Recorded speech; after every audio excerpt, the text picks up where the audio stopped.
Revelación progresiva es un tema ya no sé si ya aburre, ¿no? A algunos tal vez, pero es un tema que ya hemos tocado en 8 reuniones casi consecutivas, ¿no? 8 reuniones. Esta es la novena vez que hablamos del tema de revelación progresiva. Se puede plantear este tema de muchas maneras y por eso esa es la razón por la que hemos tenido tantas veces, hemos enfocado este tema tantas veces desde tantos ángulos diferentes. Hoy lo vamos a tocar desde un ángulo distinto, que es el ángulo de declive y renovación.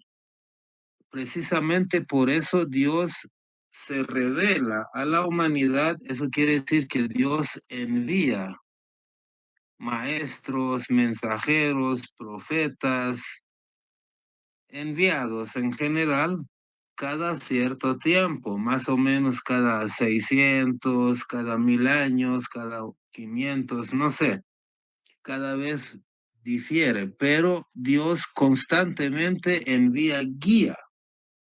Dios se revela a la humanidad en forma progresiva y nunca podemos decir que todo lo que Dios dijo hace 1000, 2000, 3000 o 4000 años ya era suficiente y no hay ninguna necesidad de que Dios vuelva a mandar guía.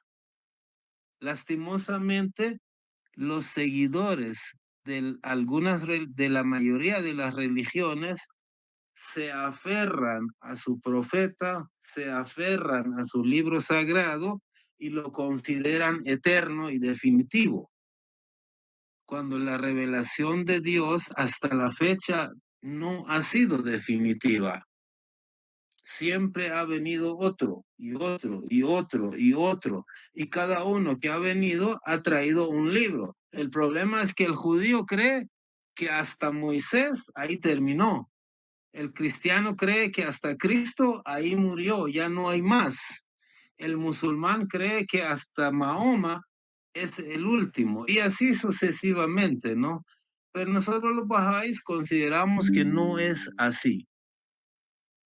Desde tiempos que no había historia hasta toda la eternidad, Dios siempre estará enviando guía, porque jamás va a llegar un momento en que nosotros, débiles mortales, no necesitemos a Dios.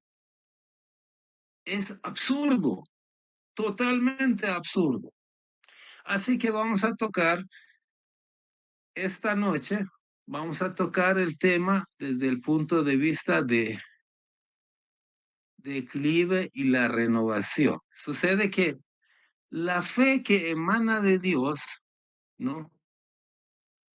La fe que emana de Dios es inmutable y es eterna. O sea, no se corrompe la fe que emana de Dios. Jamás cambia. Estoy hablando de la fe que emana de Dios, nunca cambia. Pero ¿qué pasa? La gente no mantiene la pureza de esa fe a través del tiempo. Es decir, pasan 500 años y la gente comienza a tejer un montón de fantasías alrededor de la fe de Dios, y a la fe de Dios le agrega muchas tradiciones. Esas tradiciones son las que corrompen lo que Dios originalmente envió a la gente. La hacen ver mal, pero no es que la fe de Dios se haya corrompido o se haya estropeado o malogrado o arruinado. No. La gente cambia su comprensión. La gente inventa tradiciones fuera de lo que Dios quiso dar a entender. Y eso es lo que corrompe y esa es la razón por la que Dios, una de las razones por la que Dios tiene que enviar a otro. Entonces, por ejemplo, cuando vino Cristo, Cristo no quiso cambiar espiritualmente la fe que emana de Dios. Ya dijimos esto en una ocasión, ¿no? Cristo atacó las tradiciones que los rabinos habían inventado y habían tejido alrededor de la fe que trajo Moisés. Eso es lo que atacó Cristo, no vino a cambiar la esencia de la fe, ¿no? Entonces es importante tener esto en cuenta, ¿no? Es importante tener en cuenta este hecho, ¿no? Entonces nuestra comprensión, nuestro pensamiento, nuestra imaginación cambia a través de los siglos, no la fe de Dios, ¿no? Nuestros dogmas, pero los dogmas inventados por nosotros, son los que arruinan, degradan, degradan lo que queda de la religión, pero no degradan a Dios. Dios es inmutable. No degradan la fe de Dios, pero hacen que se degrade lo que la gente comprende de Dios, ¿no? ¿Están de acuerdo o hay alguna pregunta, objeción, alguna opinión diferente? Vamos bien.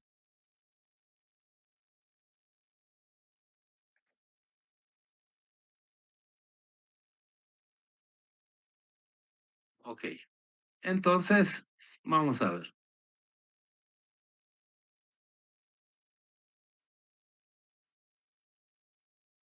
Cada religión atraviesa un cierto número de etapas. Por ejemplo, la fe de Moisés, la fe de Cristo, la fe de Mahoma y también la fe de Bahá'u'lláh hoy, ¿no? La fe Bahá'í. Cuando, cuando el mensajero de Dios está en vida, todavía no ha fallecido, no ha ascendido, no ha resucitado, no ha sido martirizado, ¿verdad? Mientras está con nosotros, elaborando su fe, se llama edad apostólica. ¿Por qué? Porque el mensajero está aquí. A veces también incluye a sus apóstoles, ¿no? Que todavía están aquí con nosotros. Edad apostólica. Pero cuando muere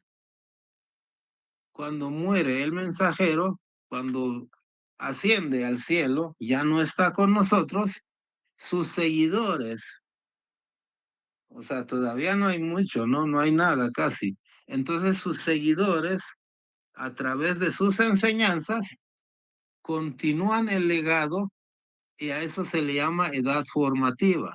Comienzan a formar el esqueleto, ¿no? De la fe. Y esto continúa hasta que de repente llega un momento en que la fe triunfa. Es como el sol, ¿no? Que amanece, todavía todos están dormidos, nadie lo está viendo. Entonces, de repente llega un momento en que ese sol se pone en el cenit, en el punto más alto, y no te queda más remedio que verlo, aunque no quieras, lo ves, que tanto calor, tanta luz y tan arriba que está el sol, que no te queda otro remedio que verlo, ¿no? Entonces a eso se le llama edad de oro. Hay un periodo de edad de oro en que la humanidad vive una cierta tranquilidad y prosperidad gracias al mensaje que trajo Moisés, Cristo, Mahoma. En todas las religiones existe esa edad de oro. Ese es la etapa de máxima cosecha, ¿no? Cuando ya la fe florece y da frutos. Y hay una gran cantidad de gente que se somete a esa fe. Pero ¿qué pasa? Después como que se empalaga, ¿no?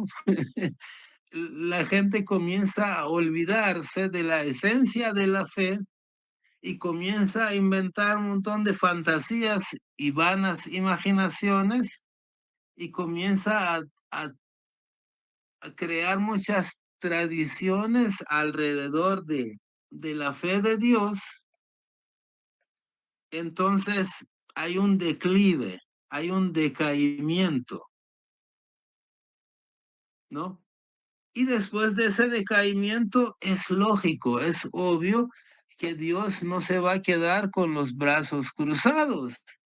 Entonces Dios viene y manda a otro mensajero para que el ciclo vuelva a comenzar de nuevo. O sea, es decir, el ciclo de edad apostólica, edad formativa, edad de oro, vuelva a otra vez, ¿no? Regrese. Pero esta vez con más fuerza que la vez pasada y así sucesivamente por toda la eternidad. Y a eso se le llama revelación progresiva. Por ejemplo, por ejemplo, si vemos la fe de Moisés, Moisés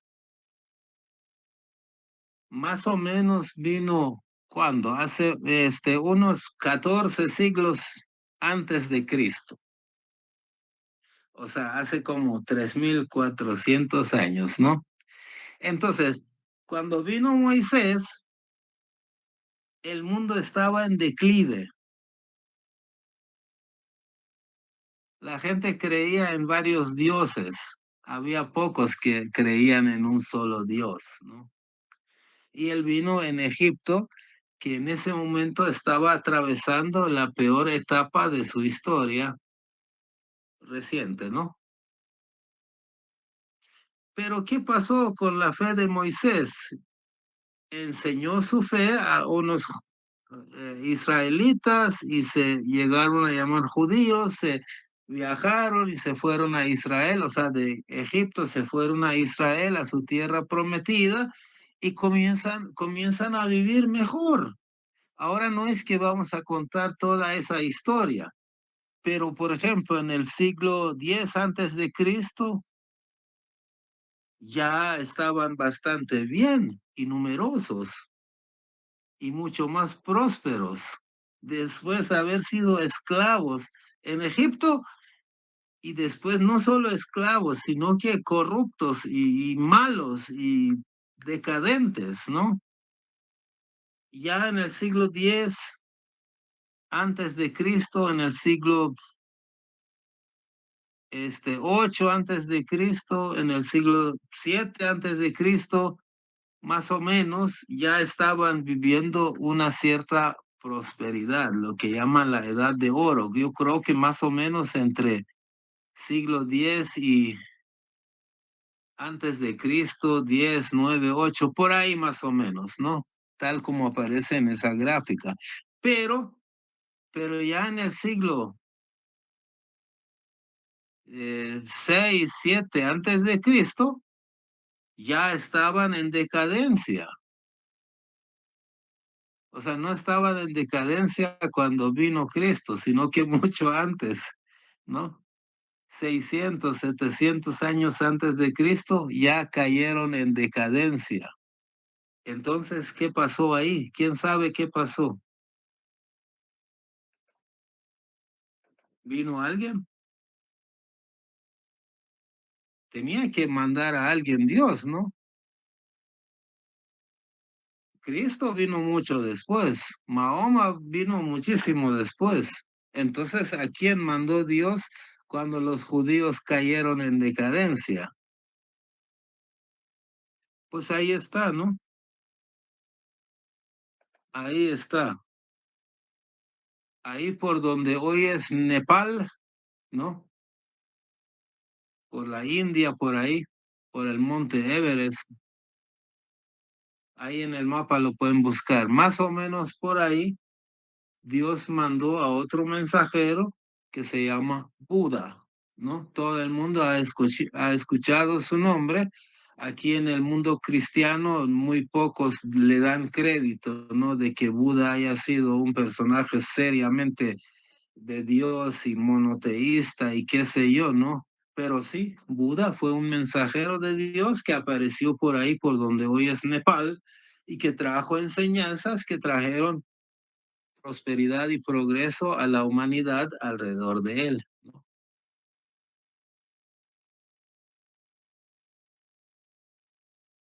Entonces, cuando decae la fe de Moisés,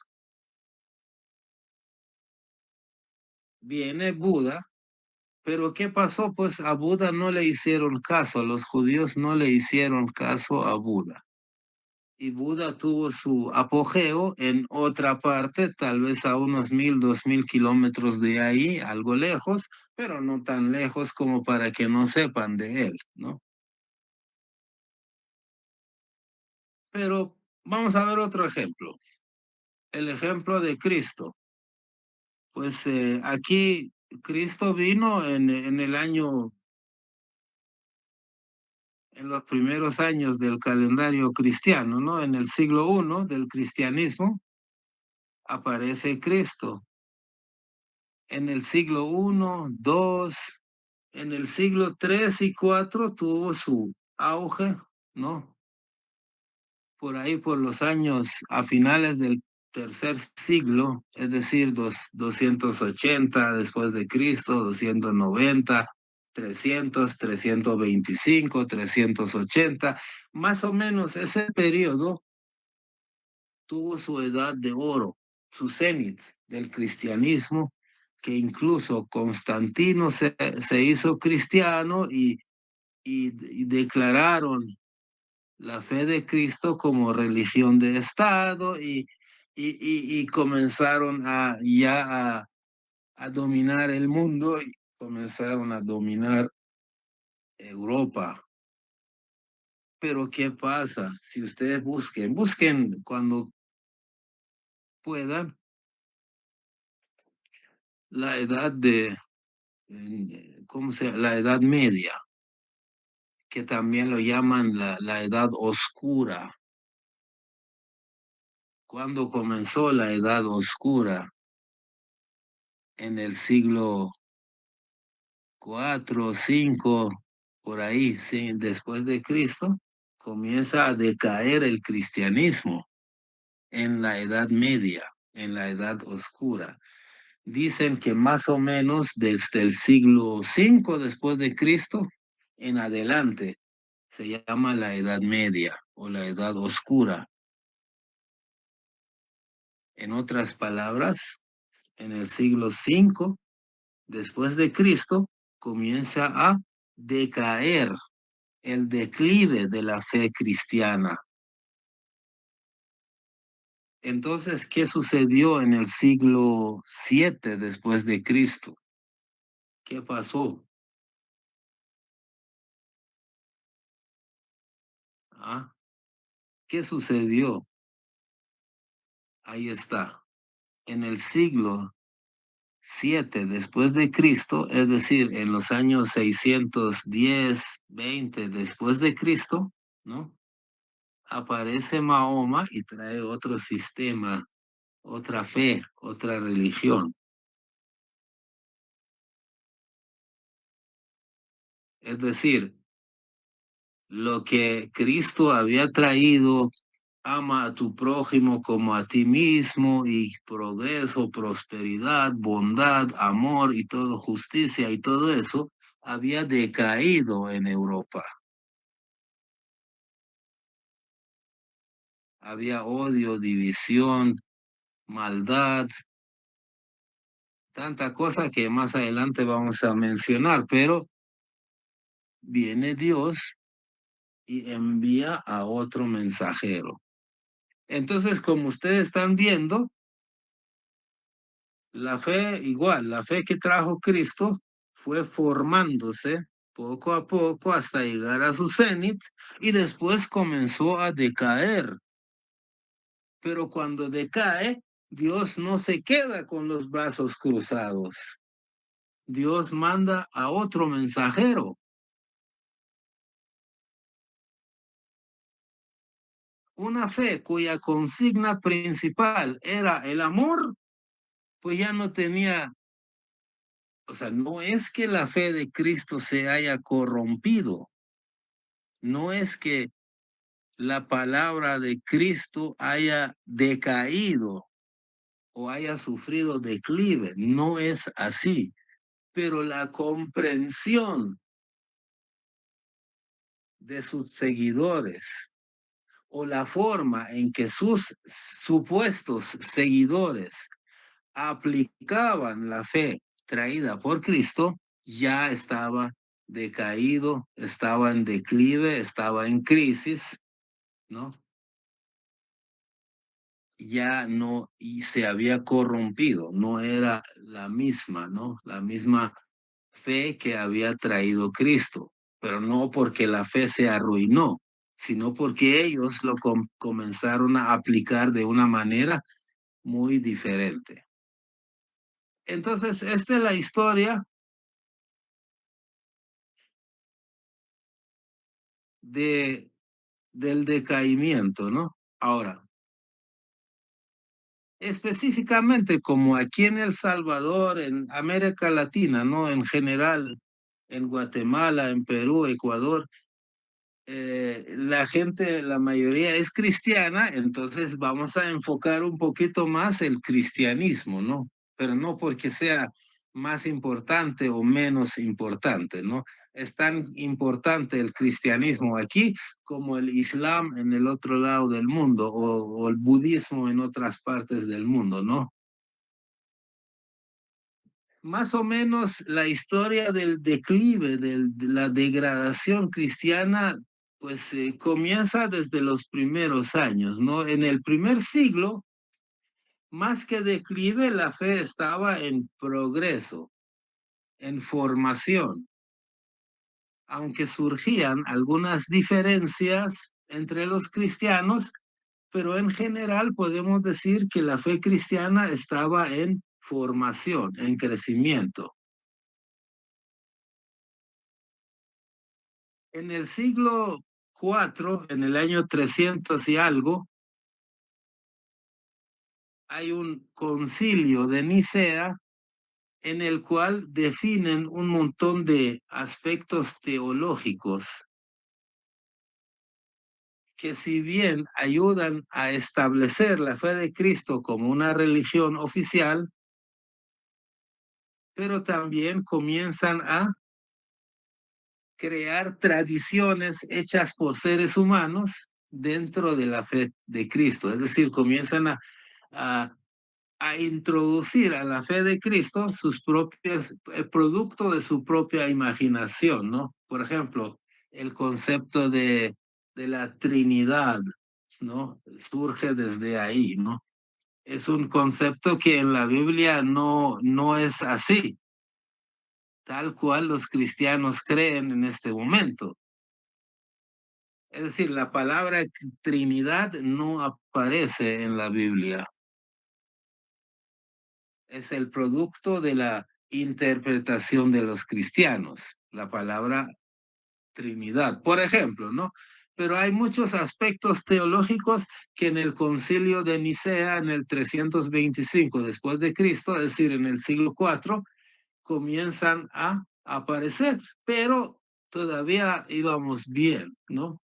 Ahora, en el siglo V, o sea, cuando decimos siglo V, quiere decir los años 450, 60, 70, ¿no?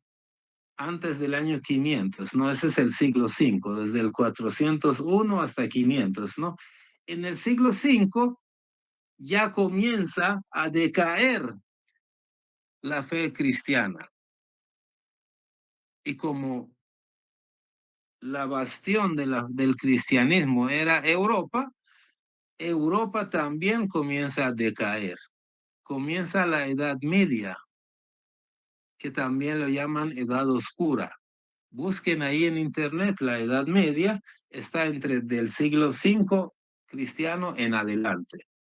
Quiere decir el declive de Europa y el declive del cristianismo. Esto ocurre en el siglo V. Más adelante, a comienzos del siglo VII,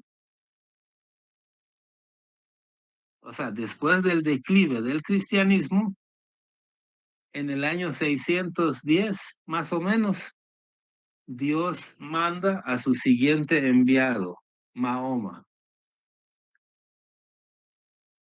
que trae reforma a la fe. Obviamente, la mayoría de los cristianos no abrazaron esa fe, no le hicieron caso y no le dieron crédito. Exactamente de la misma manera que los judíos no le dieron crédito a Cristo, ni a Mahoma, ¿no? Entonces los cristianos no le dieron crédito a Mahoma. Entonces ahí termina el ciclo cristiano, ¿no? Termina. Pero ustedes ahorita ven que parece que no ha terminado, ¿no? Pero el periodo de su edad de oro ahí terminó. En el siglo, ¿qué? 5, 4, por ahí. Terminó la edad de oro y comenzó su declive. Ahora, cosas peores esperaban a la iglesia cristiana, ¿no? En el año 1054, o sea, hace como 1000 años más o menos, debido a las diferencias de dogmas, diferencias políticas, ¿no? Diferencias en procedimientos, en cosas litúrgicas, ocurre lo que llaman el gran cisma, o sea, la gran división en el cristianismo. Como antes existía una iglesia fuerte que era la iglesia católica, ¿no? Entonces en el año 1054 se separa y se convierte en iglesia católica, iglesia, ¿cómo se llama? Ortodoxa, ¿no? Se separan los ortodoxos. A eso se le llama el gran cisma. Ahora imagínense, ¿para qué había venido su santidad Jesucristo? Para unir a la humanidad y para decir que amen a su enemigo, amen al ladrón, ¿no? Amen a cualquiera. Hoy no. Hoy la mitad de los cristianos tenían que estar peleando con la otra mitad de los cristianos, de los seguidores del que trajo doctrina de ama a tu prójimo como a ti mismo, ¿no? Entonces, eso es división, eso es decaimiento. Eso quiere decir que el mensaje ya no está funcionando. Eso quiere decir que el tiempo ya terminó y que ya vino otro mensajero, Mahoma, y tampoco le hicieron caso y siguen adelante y todavía siguen habiendo más problemas en sus filas, ¿no? Entonces, eso fue la gran ruptura, digamos, la primera gran ruptura. Peor aún, en el siglo XIV, después de Cristo,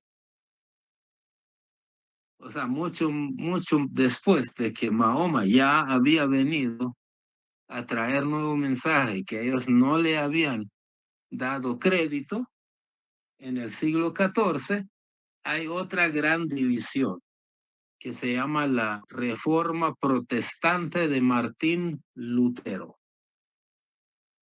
Entonces vino Martín Lutero y hizo otra gran división, partiendo prácticamente al cristianismo en dos grandes pedazos, ¿no? Después de esa división creada por Martín Lutero, comienzan a aparecer iglesias como adventistas, bautistas, testigos de Jehová, la iglesia mormona, un montón de iglesias independientes que ya no son ni de este lado, ni ortodoxos, ni católicos, ni de Lutero, sino que otros movimientos, ¿no? Entonces, eso quiere decir que el cristianismo no es que la fe de Cristo se haya corrompido, Dios prohíba, jamás. Pero los cristianos corrompieron la forma en que tenían que aplicar esa fe.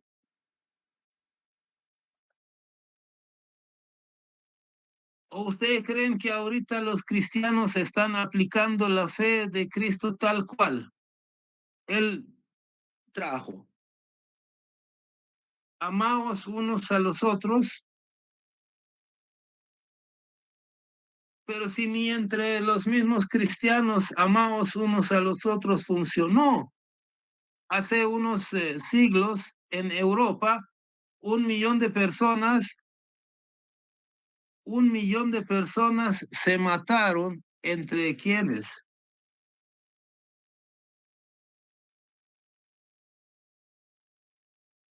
entre católicos y protestantes, o sea, entre los mismos cristianos, entre los cristianos se mataron un montón de gente, permítanme,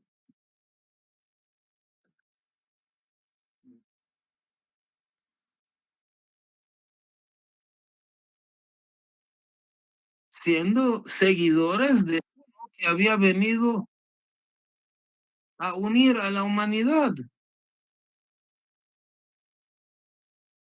¿Cómo es posible?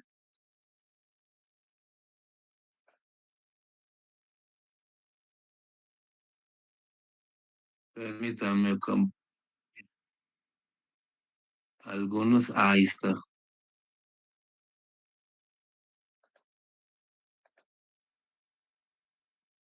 Algunos amigos querían entrar y no les dejaba. Bueno,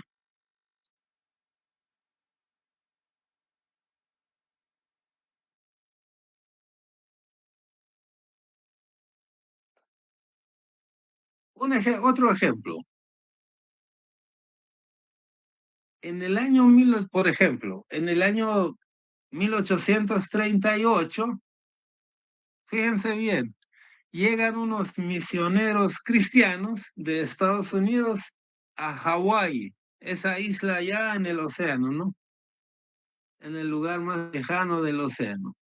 En 1838 llegan unos misioneros a radicar ahí y comienzan a obtener tierras y a prosperar obviamente al principio era muy bonito porque ellos comienzan a traer prosperidad, a enseñar eh, cómo sembrar productos que ellos nunca habían sembrado, introducen conceptos como educación y salud, hasta ahí todo bien, pero el problema es que esos misioneros ya en 1875, es decir, como 30, 40 años después,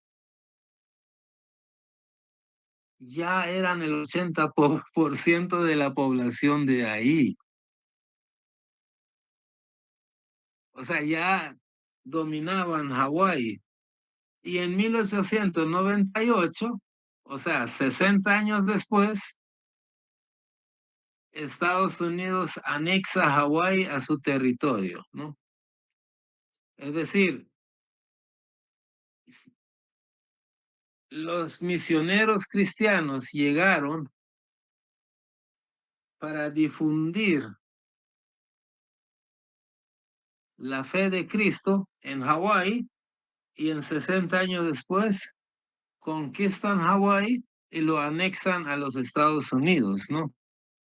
Es decir, una conquista que supuestamente tenía que ser espiritual se convirtió en una conquista política. Un ejemplo. Otro ejemplo. Dice Eduardo Galeano, un famosísimo escritor y periodista sudamericano, dice lo siguiente, no sé si no lo puse.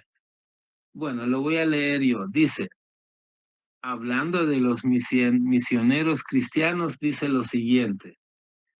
Vinieron, o sea, los misioneros cristianos vinieron a América. Ellos tenían la Biblia, venían con un libro. Ellos tenían la Biblia y nosotros teníamos la tierra. Y nos dijeron, cierren los ojos y recen y oren. Y nosotros cerramos los ojos y comenzamos a orar. Cuando abrimos los ojos, ellos tenían tierra y nosotros teníamos la Biblia. Entonces, los misioneros cristianos llegaron, ¿no? Para introducir la fe, pero al final salieron haciéndose dueños de tierras. Eso ha sucedido en América, ha sucedido en África también y en muchas partes del mundo, en Hawái, en otras partes. Eso no es lo que trajo Cristo, ¿no? O sea, el propósito de la fe de Cristo no era esto, no era la conquista política. O por ejemplo, otro ejemplo es la Santa Inquisición, que a cuánta gente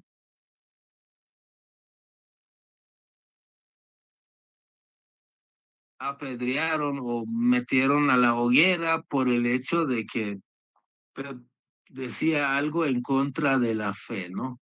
O de la fe no de la fe, sino de los dogmas, ¿no? De las creencias que ellos habían creado, ¿no? O por ejemplo, lo que le sucede a Galileo Galilei, que él dice que la Tierra gira alrededor del Sol, ¿no? Ellos le dicen, cállese la boca y ya no vuelva a repetir esto, ¿no? Y el Santo Oficio también en 1616, el Santo Oficio le ordenó que abandone su teoría, ¿no? Es otro ejemplo, ¿no? Entonces, de la Edad Media, o sea, siglo V después de Cristo, comienza la degradación, el declive. Pero Dios mandó a Mahoma y nadie le hizo caso. Claro, los que le hicieron caso, los salvajes árabes, llegaron a ser prósperos, ¿no?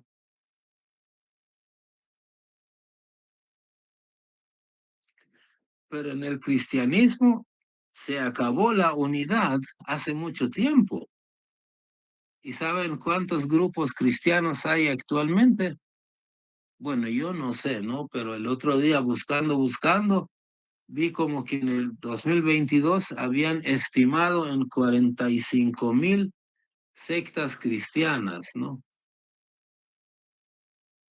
Entonces, pues eso es más o menos lo que sucede con todas las religiones hasta la fecha, ¿no? El judaísmo sufrió esto, ¿no? Edad formativa, edad de oro y el declive, ¿no? El cristianismo también. No es hablar mal del cristianismo que trajo Jesús.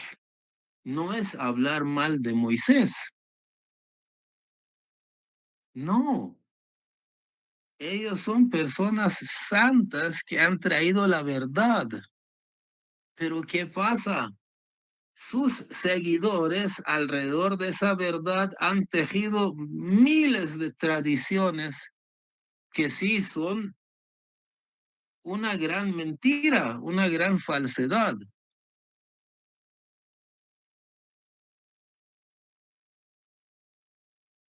Por ejemplo, ¿no? viene Cristo y hace la última cena. Los católicos han entendido que eso quiere decir que deben hacer misas, deben agarrar un pedazo de hostia y darle, ponerle en la boca de la gente y así. Pero los evangélicos han entendido que no es así, es de otra manera. Los católicos, yo no estoy hablando cuál de estas formas es correcta.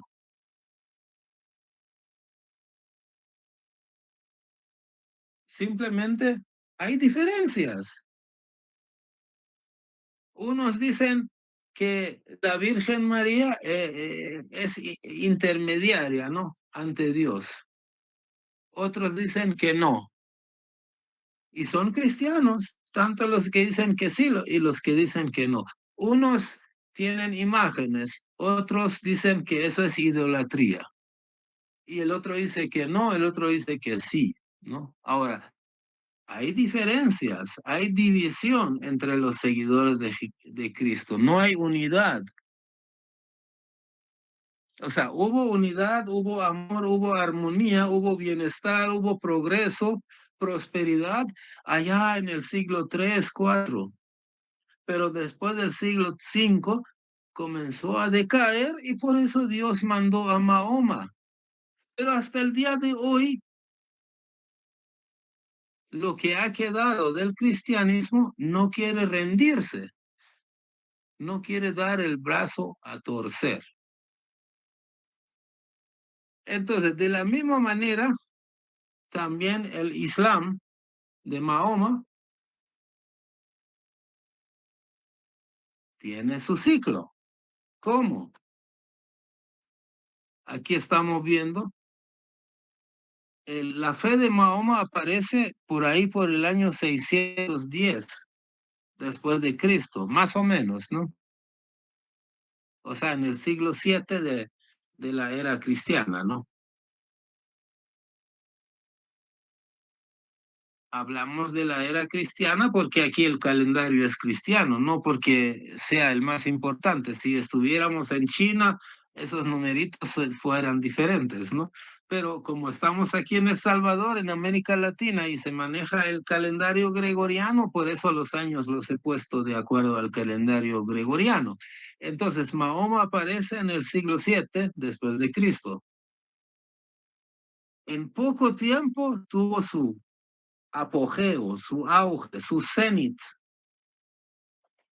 su punto máximo, ¿no?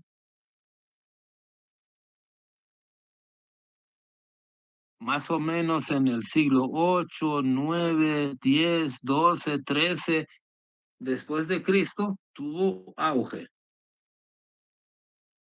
Fue un periodo de mucha prosperidad cuando Europa hasta el siglo 15 después de Cristo seguía sumido en oscuridad, ¿no? En Edad Media. Pero en ese tiempo los musulmanes fueron los que trajeron prosperidad incluso a Europa de los cristianos. Los musulmanes fueron los que crearon, fundaron las primeras universidades en el mundo cuando en Europa andaban en oscuridad, ¿no? En periodo de decadencia, declive. Los musulmanes desarrollaron la matemática, la física, la poesía.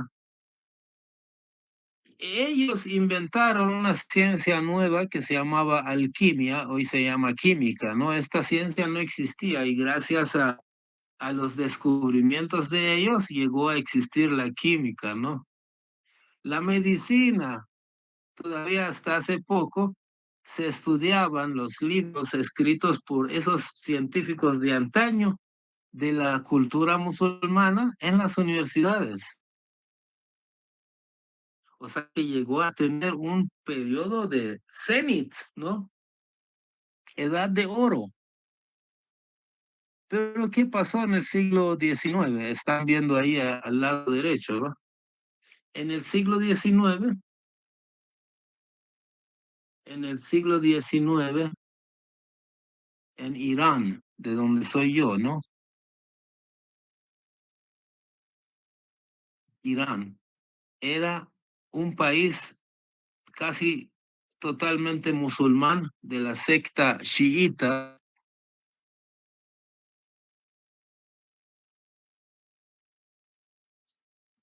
En esa región del mundo nace Bahá'u'lláh, nace la fe Bahá'í. ¿Pero por qué nace ahí? Porque Irán en ese tiempo era el rincón civilizado más corrupto de la humanidad. Así como cuando vino Jesús en Judea, era el rincón más oscuro del imperio, ¿no? Del reino. Cuando vino Mahoma, ¿dónde vino? Entre los árabes salvajes. Entonces Mahoma apareció en el rincón más oscuro de la humanidad en su tiempo. Las culturas vecinas a los árabes les decían que animales hablantes, así les decían. O sea, parecía como que es un chimpancé que está hablando, o sea, a eso se referían. Eso no lo estoy diciendo yo, ¿no? Lo decían la gente que vivía en esa época en las culturas vecinas. A los árabes les decían animales hablantes, es decir, eran tan malos y salvajes y retrasados que así les decían. Pero ahí nació Mahoma y en poco tiempo, en un par de siglos, ya dominaban el mundo. Y en otro par de siglos fundaron universidades, crearon ciencias y aportaron en el desarrollo científico y tecnológico, incluso de Europa. Los europeos, los números, base decimal, lo aprendieron de los árabes, de los musulmanes. Pero ¿qué pasó en el siglo XIX? Declive, decadencia, degradación. Entonces, Irán, país mayoritariamente musulmán, se convirtió en el rincón entre los países civilizados, o sea, quitando las tribus ¿cómo se llama? Caníbales y todo eso, ¿no? Quitando eso, de los países organizados y civilizados, era el lugar más corrupto del mundo. Y, es, y no es que lo esté diciendo yo, eso lo dicen incluso observadores europeos que fueron a Irán y estudiaron, ¿no? Por ejemplo, un señor inglés, un británico llamado Lord Curzon, no sé cómo se pronuncia, él decía algo así. Lord Curzon decía, por su actuación, puede decirse que en Persia, Persia es Irán, ¿no? De donde soy yo. La gente, la generosidad, perdón, y el servicio gratuito han sido borrados de la categoría de las virtudes sociales y que la codicia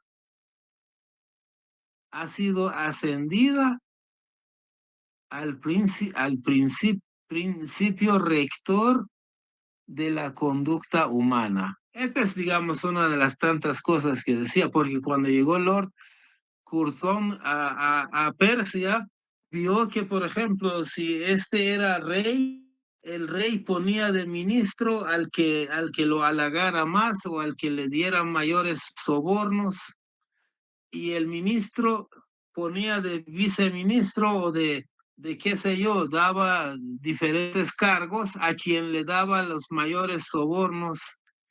O sea, todo era corrupción y todo funcionaba a base de soborno. Todos los puestos gubernamentales se obtenían a base de soborno. El primero maltrataba a los segundos, los segundos a los terceros, y así trasladaban a la población final, ¿no? Su maltrato, ¿no? O por ejemplo, hay otro, esto vamos a pedir si Guillermo nos hace el favor de leer. Esas son unas palabras de Shoghi Effendi, guardián de la fe Bahá'í. Afirmar que el valor innato, las altas normas de moral, la aptitud para la política y los logros sociales de cualquier raza o nación son la razón para que entre ellos haga su aparición cualquiera de estas luminarias divinas. Sería una perversidad absoluta de los hechos históricos y valdría a repudiar totalmente las interpretaciones no dudadas atribuidas a ellos, tan clara y enfáticamente tanto por Bahá'u'lláh como por Abdul Bahá. O sea, aquí está diciendo el Shoghi Effendi, que es guardián de la fe Bahá'í, está diciendo que si tú crees que el Señor va a mandar a su enviado a un lugar bonito donde ya son buenos y civilizados, estás totalmente equivocado. Nunca ha sucedido esto en la historia, ¿no? ¿Dónde vino Moisés? ¿Dónde apareció Moisés? En Egipto, entre los que después iban a ser judíos, pero que en ese tiempo estaban viviendo declive. ¿Dónde vino Cristo? Allá donde vivían declive, degradación. ¿Dónde vino Mahoma? Entre los árabes salvajes. Y hoy, ¿dónde ha aparecido Bahá'u'lláh? En el rincón más oscuro de la humanidad. Ustedes han oído qué es lo que hablan peste de los musulmanes. Yo no. Vean las noticias.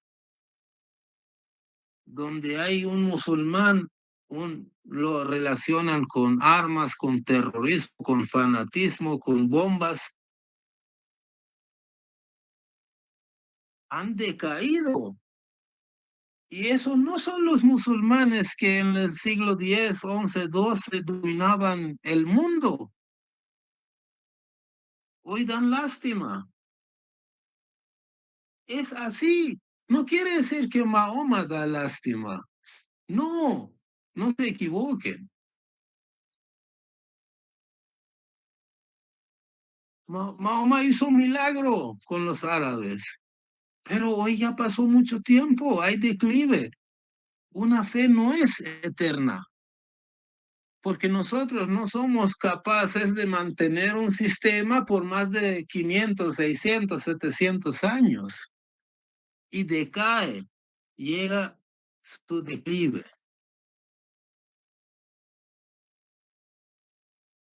Entonces,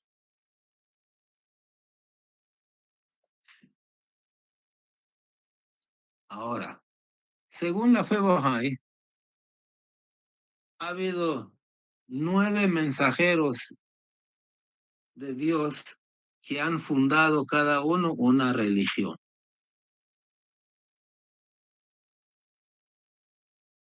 Quitando la fe del Bab y de Bahá'u'lláh, que son recientes y todavía se siguen en su edad formativa y todavía no han llegado a dominar el mundo, quitemos esto, dejemos esto a un lado. Los demás son 7 religiones en el pasado, ¿no? Hasta Mahoma. Eran 7 religiones del mundo, o sea, 7 veces Dios fundó una religión nueva. 7. Pero que estas 7 religiones más las de hoy son una sola. No es que sean 7 religiones, pero no importa. Digamos que eran 7.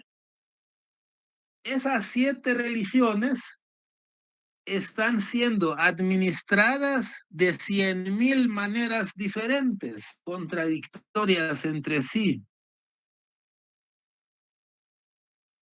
Yo no sé ahorita cuántas sectas hay del Islam, cuántas sectas budistas, hinduistas, cuántas sectas cristianas, no sé cuántas, pero digamos que sumando todas ellas, lleguen a 100,000. Son 7 religiones manejadas de 100,000 maneras. ¿Esa es la unidad que vino a establecer Dios en la tierra?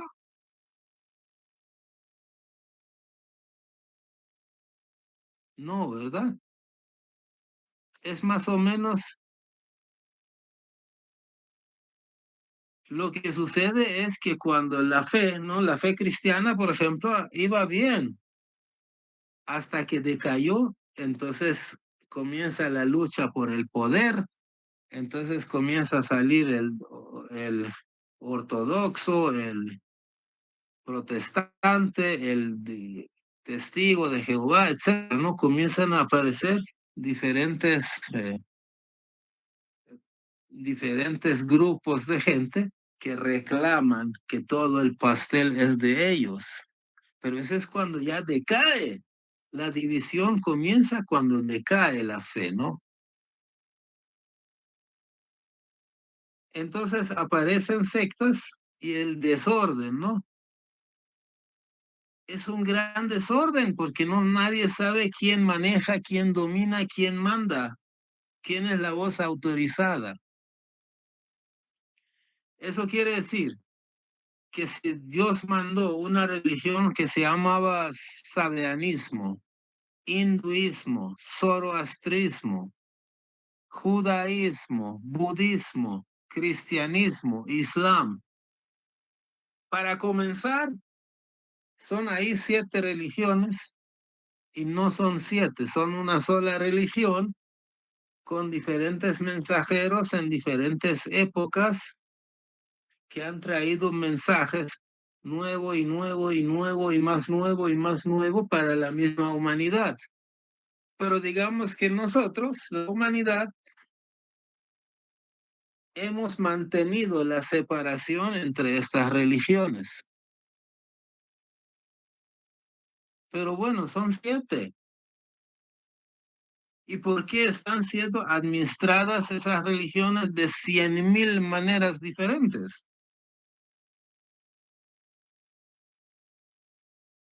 ¿No? Eso es lo que sucede en el mundo, lo que ha sucedido siempre y lo que sigue sucediendo.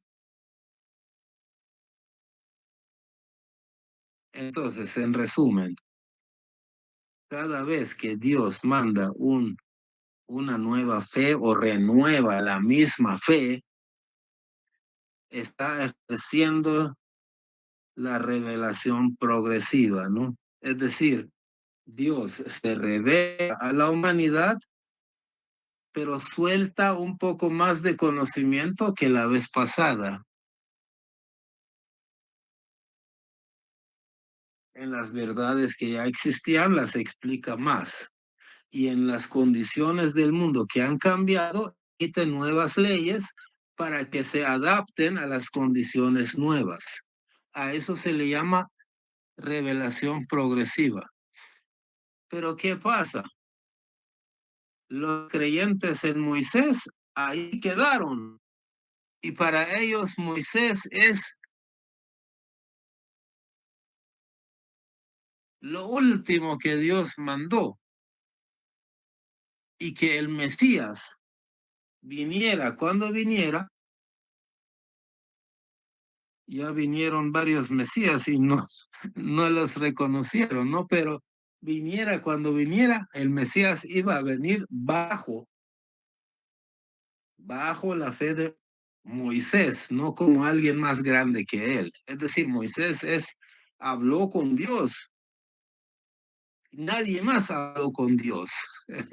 Eso dicen ellos, no lo digo yo. Y por lo tanto, Moisés es lo más importante. Después viene Los budistas, los hindúes, me imagino que dicen cosas similares. No sabemos mucho sobre ellos, pero digamos, viene Cristo y trae un mensaje, pero 1000 años, 2000 años después, Cristo es Dios. Es lo más importante, no solo lo más importante, el único. Todos los demás están bajo su sombra. Y si va a venir alguien más, es él mismo. Nadie más va a estar viniendo. No existe tal cosa. Y si tú vas a Alfa de Centauro, ahí también está Jesús. Es decir, los de cada fe endiosan de alguna manera a su mensajero, a su enviado, ¿no? Y, y ya no siguen creyendo en los siguientes. Los musulmanes, ¿qué dicen? No, es que Jesús, Moisés, Abraham, ellos son profetas. Mahoma también es profeta, pero el más importante es Mahoma, el último, el sello de los profetas. El último profeta es Mahoma y el más importante. Todo lo demás está en función a él. Todos están diciendo eso. Entonces, ¿cuál de ellos es el más importante? Todos ellos son la misma esencia y todos ellos son importantes. Y nosotros los bahá'ís humildemente amamos a todititos ellos, porque no encontramos diferencia esencial entre ellos y la esencia de ellos es unidad. Bueno, yo no sé si todavía están ahí o ya se Sí, sí, sí aburrieron. estamos, sí estamos, sí estamos. Vaya. Entonces, este es, digamos, el material que yo tenía. Ahora, si alguien desea, digamos, enriquecer la plática con alguna opinión, pues adelante.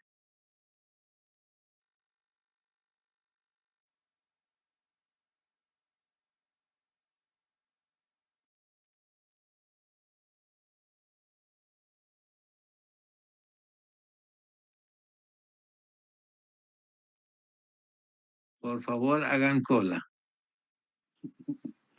Buenas noches a todos. Buenas noches. Yo lo único que quisiera agregar es que es excelente lo que he escuchado y maravilloso, realmente. El mundo sería distinto si todos conociéramos esta verdad para, para que nos uniéramos todos en lo mismo, ¿verdad? Primero Dios así sea. Gracias, señor Sí, Corujo. a la orden, ya sabe. Qué bueno, qué bendición. Sí, la verdad es que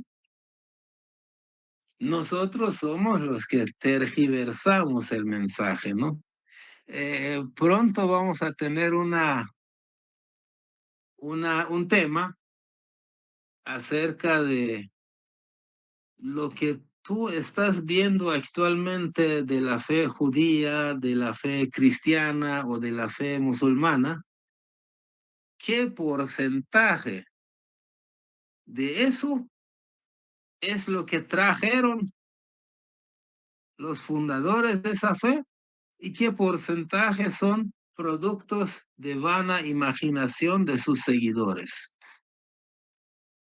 Si ustedes se ponen a analizar la fe cristiana, por ejemplo, van a encontrar miles de diferencias entre las diferentes sectas del cristianismo. ¿Y qué quiere decir eso? Que al menos la mitad de los cristianos están equivocados. ¿Por qué? Porque se contradicen, ¿no? Uno dice es noche, el otro dice no, es día. Y no puede ser que sea noche y sea día, ¿no? Uno dice que las imágenes son ídolos, no hay que creer en las imágenes. Los otros dicen no, es que no son ídolos, son imágenes. Entonces, yo no voy a decir cuál está equivocado, pero uno está equivocado porque están diciendo cosas contradictorias. Una de las bendiciones que se tiene actualmente es que hay, primero de que Bajaulá deja de su puño y letra toda la guía para la civilización, para su desarrollo.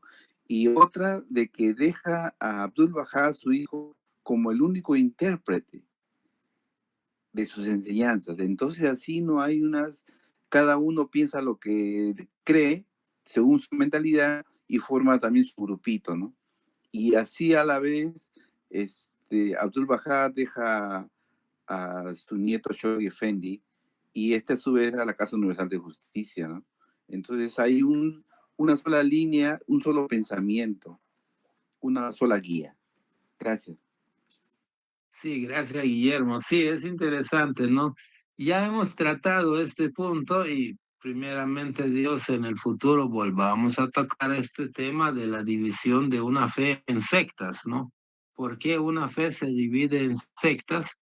Porque llega un momento en que hay cosas que no saben con certeza cómo debe ser, entonces cada quien lo interpreta diferente, entonces comienzan a surgir diferencias y con esas diferencias algunos están de acuerdo con uno, algunos están de acuerdo con el otro y se generan sectas, ¿no?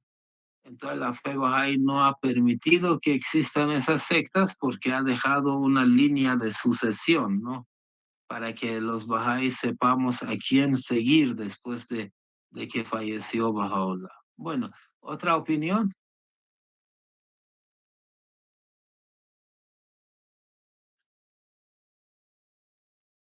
Bueno, si no hay, entonces muchas gracias. Gracias, Kurosh. Un placer, ha sido Muchas gracias. muy agradable. Queridos amigos, un fuerte abrazo a todos. Nos vemos el Fuerte próximo lunes. abrazo, bendiciones a todos. Buenas Buenas noches. noches. Buenas Buenas noches. noches. Buenas noches a todos. Muchas gracias, señor Kurosh. Buenas noches, adiós. Buenas noches a todos. Buenas noches, Pati. Buenas noches. Y Armida, la mamá de Patti también.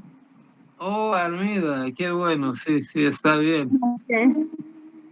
Bendiciones Saludos a a todos. todos. Cómo no, gracias igual a todos. Gracias. Gracias. Qué lindo, Bendiciones. adiósito. Adiós, adiós. Adiós, Marina. Bueno, será hasta la próxima.